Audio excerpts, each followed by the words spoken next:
Erik ten Hag has overseen major change in his debut season at Manchester United, and a sensible approach to transfer business has been one of his biggest strengths.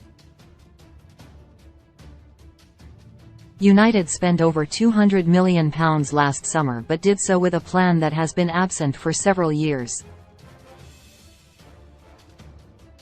Ten Hag laid out which areas of the squad needed improving, and while he did not always get his way, months were spent trying to pry Frenkie de Jong away from Barcelona.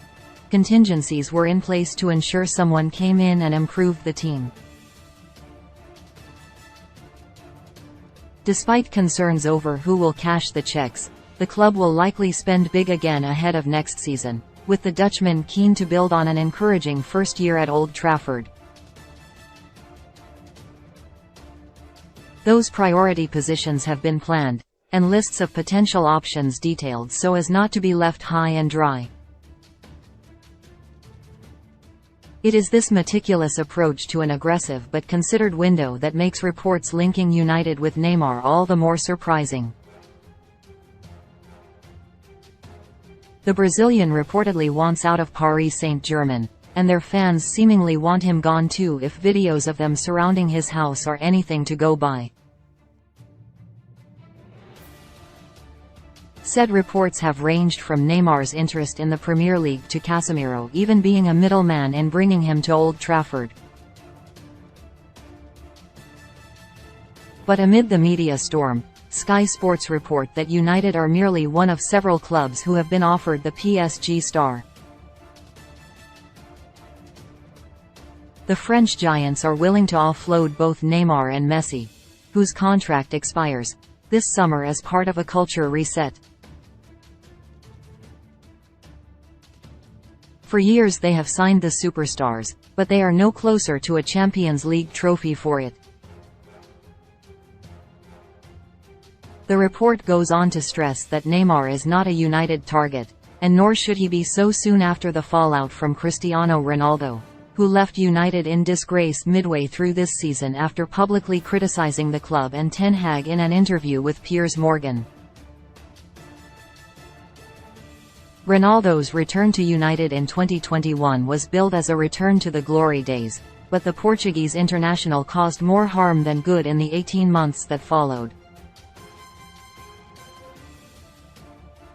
Ability was never the issue, and 24 goals in his first season back would testify to that.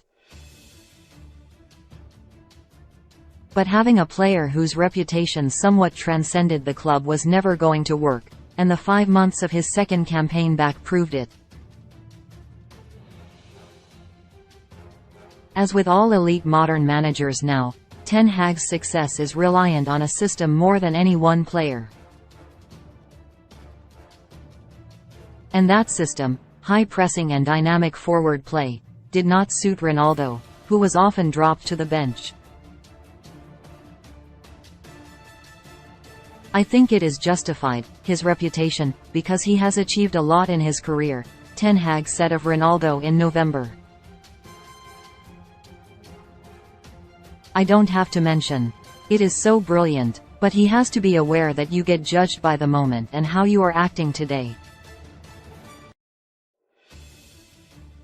Especially in top sport, it is about today. It is not about age or about reputation. Links with Neymar only make that point more pertinent. Reputation and past glory is nothing if you don't fit the system. A move for Neymar this summer is very unlikely, but a few years ago that may not have been the case. Ronaldo's return to M16 was the result of egos being too involved in United's transfer processes, but those have now either left the club or have far less say in where the money goes. A superstar in a position that United already have well covered is the last thing Ten Hag needs, and the fallout from Cristiano Ronaldo's interview with Piers Morgan left the United manager with the battle scars to prove it.